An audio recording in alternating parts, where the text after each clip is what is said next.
Bill number 13,673 in Ukraine, which, I warn you right away, has not yet been adopted, but is already on the agenda in the Verkhovna Rada of Ukraine. And it is this bill that could criminalize your stay abroad, especially if you left the country legally. You are currently living in Europe and think that no one will ever return you to Ukraine. Unfortunately, things are turning out a bit differently now, and there are several clear facts that also coincide with the end of temporary protection in March 2027. And there is a real threat that Ukrainians who are legally residing in Europe, who legally left Ukraine, will be punished.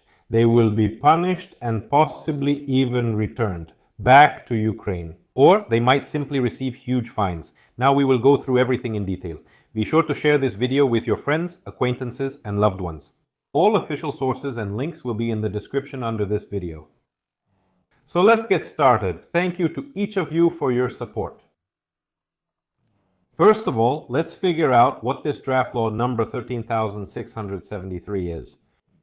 It was registered back on August 21, 2021. The initiator is the Prime Minister of Ukraine, Yulia Sviridenko, and this draft law was prepared by the Ministry of Internal Affairs at her request.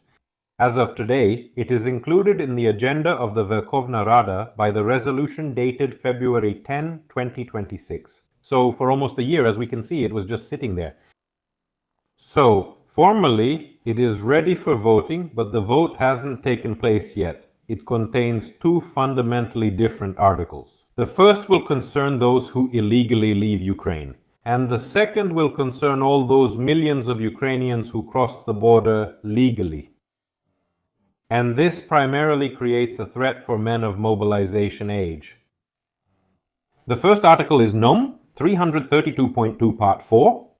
It covers illegal border crossing outside checkpoints or forgery. The fine ranges from 119,000 to 170,000 hryvnias, or up to 3 years of imprisonment. So they want to criminalize this because, let me remind you that as of today, those who leave Ukraine through the mountains somewhere, if they get caught, they only face a fine, I don't know, maybe 1,000 hryvnias, a couple of thousand hryvnias. Usually after that, they're sent to the Territorial Recruitment Center and mobilized to the front. This article is more or less clear. People are breaking the law. They want to criminalize it so that no one crosses outside the checkpoints, or at least so that people are more afraid. But we're more interested in Article 337.1 on exceeding the allowed period of stay abroad for conscripts, people liable for military service, and reservists' friends. A very interesting point. A fine from 34 to 51,000 hryvnias or imprisonment for a term of 3 to 5 years. And remember, these are two completely different articles with different sanctions, and they concern entirely different categories of Ukrainians. The key paradox is who is safe even theoretically and who is not, because right now we're speaking theoretically. If several points coincide, which in my opinion are very likely to coincide, the most important article comes into play, which the media are basically silent about. Lawyer Marina Bacalo, a legal expert specializing in mobilization law, officially explains that those who committed such actions before the law was passed, for example, those who cross the border outside of official checkpoints, will not be held criminally liable. After all, at the time these actions were committed, they were classified as administrative offenses. That's good news, but not very good. This is the principle of non-retroactivity, enshrined in Article 58 of the Constitution of Ukraine. A new law cannot punish for something that was not a crime at the time it was committed. But this is exactly what they used to scare Ukrainians, actually, distracting attention from something completely different. Because when the media start talking about this bill, they say that those who cross outside of checkpoints will be punished. No, actually, this bill doesn't concern those who left illegally outside of checkpoints at all. So, the situation is as follows. Those who left illegally before the law was passed are protected from the new criminal provision for illegal border crossing. At most, it's an administrative offense under the old rules when returning to Ukraine. That's it. So, no criminal cases will be opened against such people. And now, the most interesting part about those who left legally and through official channels. Here, the situation is completely different. Article 337.1 on overstaying the permitted period of stay is a continuing offense. And it doesn't start at the moment of departure, but at the moment when the period begins to expire. If the period expires after the law comes into force, the new law applies. And here, non-retroactivity doesn't provide protection. And in fact, the vast majority of those who left legally are at risk. Because those who left outside the checkpoints don't have their departure date recorded in the border service system.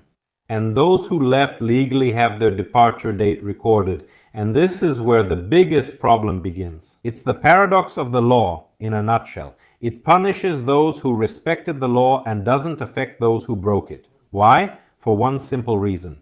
Because most Ukrainians who are abroad left legally. Next, now let's talk about realism and the timeline. What needs to happen for all Ukrainian men of conscription age who are abroad to start having criminal cases opened against them, even if they left under legal and legitimate circumstances?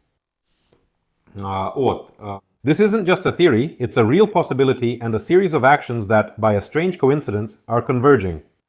Look, for example, right now they're saying that this bill is not going to be passed. But we know that when something is discussed a lot, in the end, it can still be supported. So, we don't pay attention to that, but we'll talk a bit more about it later. Let's consider a theoretical scenario. For example, in September or October of 2026, the Verkhovna Rada votes for Bill 13,673. It's already on the agenda, so technically it's entirely possible. Moving on. For example, in November or December, Zelensky signs this law and it comes into force 2 months after publication. In December or January, the Cabinet of Ministers of Ukraine, for example, adopts a new resolution on the rules for crossing the border. This is resolution number 57, and it sets a general period of stay abroad for all those liable for military service. For example, in this resolution, and our Cabinet of Ministers works very quickly, they can write it in the morning and publish it in the evening. For example, they set 90 days from the date the law comes into force. That is, after the law comes into force, there are another 90 days for Ukrainians who are abroad to return, because that's how it's written in the resolution. Next, in March of the 2027, 3 things happen at once. The first, temporary protection for Ukrainians in the European Union ends, and they are already considering not granting or extending temporary protection in any form for Ukrainian men. Second, for most people who left, the established 90-day period legally expires, which may be adopted according to changes in Cabinet of Ministers Resolution number 57. And third, a 1-month window for voluntary return begins, because the law states that after this period expires, you still have 1 month to avoid criminal liability. That is, all 3 things coincide right in March 2027. Next, in April 2027, the window of opportunity for returning, for those who will not return, and let's be honest, no one will return, this very window of opportunity closes. Anyone who hasn't returned is treated as a criminal under Article 337.1, a fine from 34 to 51,000 hryvnias, or a prison term from 3 to 5 years. In absentia proceedings may occur, and the State Border Guard Service of Ukraine will record it in their database. What does this actually mean in practice? Because you might say, what's the difference? I'm already in Poland or Germany or Canada, it doesn't matter. What difference does it make what's even happening in Ukraine? And this is where the practical impact on the life of every Ukrainian man abroad begins. Consequence number 1. Return to Ukraine. Even if you decide to come to Ukraine after the war is over to visit relatives or resolve some property issues or anything like that, at the border they immediately see that you have a criminal case against you and you are detained right away. Understood. But again, people will say, well, I just won't go to Ukraine at all. Why would I need to? No problem. Second, passport. When your passport expires, you need to go either to the DP document office or to the consulate or to the embassy. They also check your status. In the best case, although I don't really believe it either, you will have some complications with getting it issued. In the worst case, you will be denied a new passport until you resolve the issue with the criminal proceedings in Ukraine. The third consequence is property in Ukraine. Apartments, cars with Ukrainian license plates, even if you drive them around Europe. Land, bank accounts, property seizure as a measure to secure criminal proceedings without your presence and without warning. So basically, you lose access to all your property. And most people also think, damn, what if I don't have any property in Ukraine, no bank accounts, I'm not planning to go to Ukraine, nothing is keeping me there, and I have a passport that's valid for 10 years, I just got it, brand new. And then maybe something will change. Actually, and here is the fourth consequence. Your status in the European Union after March 2027, if temporary protection in its current legal form is not extended, you will have to switch to some other status. For example, as is happening in Poland. Everyone is already being switched to Suker cards, which are not considered temporary protection. The existence of a criminal case in Ukraine may become an obstacle during your checks for obtaining temporary residence permits.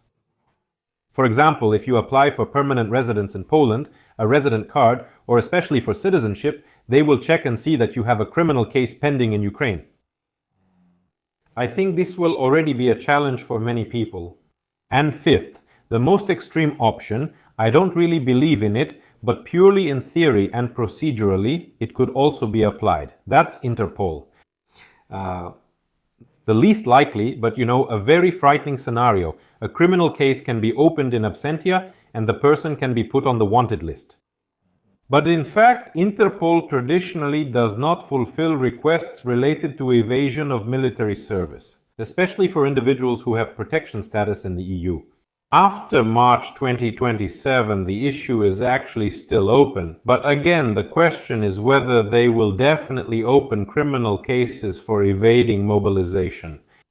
No. They might come up with something else because in fact they will charge you with a crime for not returning to Ukraine on time, even though you should have returned according to the new law and the new regulation. And actually, if let's say this set of actions comes together, that is, if this law is passed, the Cabinet of Ministers adopts the updated regulation and the temporary protection ends, then all Ukrainian men on the territory of the European Union, at the very least, will already be in danger. At least a hypothetical danger. That's why I highly recommend everyone to keep an eye on this. I will definitely talk about all the changes on my channel, so subscribe so you don't miss new episodes. And also, by the way, subscribe to my channel if you haven't already, and hit the bell so you don't miss notifications. Next. The broader scandal surrounding this bill of Svyridenko herself and so on. Because Svyridenko herself confirmed that her own brother, Vitaly Svyridenko, a former deputy of the Chernihiv Regional Council from Servant of the People, left and is living abroad. And when asked if he had returned, she replied no, because he lives abroad. According to the declaration from August 2022, her brother bought an apartment and a plot of land in the United Kingdom. All ordinary Ukrainians can buy an apartment and a plot of land in any country of the European Union or Britain, right? Write down who can afford to buy such an apartment. Next, the second point. MP Oleksiy Honcharenko commented, Ms. Svyridenko is submitting a bill for 3 years in prison for attempting to escape. At the same time, Ms. Svyridenko's own brother is calmly living in London. The Rada will not support this bill, and I can't imagine who would vote for it. That's it. But let's stick to the facts. Honcharenko is Honcharenko, but if the Servant of the People Party needs to, if they're told to gather enough votes, they'll gather them. They'll hustle for those votes and they'll pass it. That's it. And in fact, the lack of votes today doesn't mean there won't be votes tomorrow. That's it. And here it's important to understand that this scenario is real. I don't want to scare anyone, but that's how our reality is shaping up. Moving on. What should you do? Here's a practical checklist basically for everyone who is currently abroad. First, be sure to check how you left, whether it was legal or illegal, because if you crossed the border illegally, you actually don't have any problems at all. If you left legally through official checkpoints, know that you are basically at risk. Друге. Second, be sure to check your passport's expiration date, whether it expires in a year, 2, or 3. I definitely recommend getting a new one for yourself, so that you have it for 10 years. Right now, you can still do this without any major problems, so get yourself a new passport. I know that for most people, their passports expire at the end of 2027 or the beginning of 2028, because that's the period when visa-free travel was introduced in Ukraine in June 2017. And people started massively getting new biometric passports for themselves at the end of 2027 and the beginning of 2028, so check them. Next, you need to keep track of 3 documents. The first is the vote on Bill 13,673. The second is the new resolution of the Cabinet of Ministers of Ukraine regarding border crossing rules, number 57. And the third is the EU's decision on whether or not to extend temporary protection after March 2027. Fourth, if you have any property in Ukraine or bank accounts, consider giving power of attorney to a trustworthy person who can handle matters on your behalf. And fifth, everyone's situation is definitely individual. The grounds for leaving, military registration categories, and marital status, all of this affects your future. Let's put it that way. And before making any decisions, it's better to consult with a lawyer, even online, it doesn't matter. Especially with a lawyer who specializes in mobilization law. That's it. Conclusion. Next. This law hasn't been passed yet, but it's important because changes can happen very quickly. We remember how this can happen in Ukraine. The chronology of events is as follows. Yes. The end of temporary protection on March 2027 and the presence of the law on the agenda of the Verkhovna Rada already creates a realistic scenario where millions of people who left legally could find themselves in a legal trap and could face criminal charges. And the biggest paradox is that the state itself let you leave legally through official checkpoints with all the necessary documents. And now the same law that allowed you to leave could become the basis for criminal prosecution.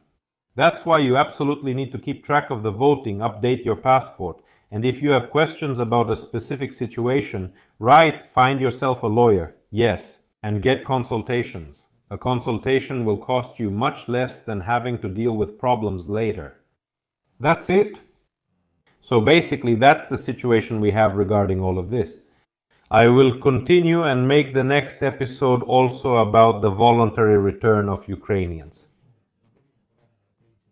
Because right now our Ministry of Social Policy has also become more active, and there are some very interesting points that I will talk about in the next video. So subscribe so you don't miss them. If you found this useful and interesting, share this video with your friends. Turn on notifications, like the video, and write your comments. Thank you all. See you next time.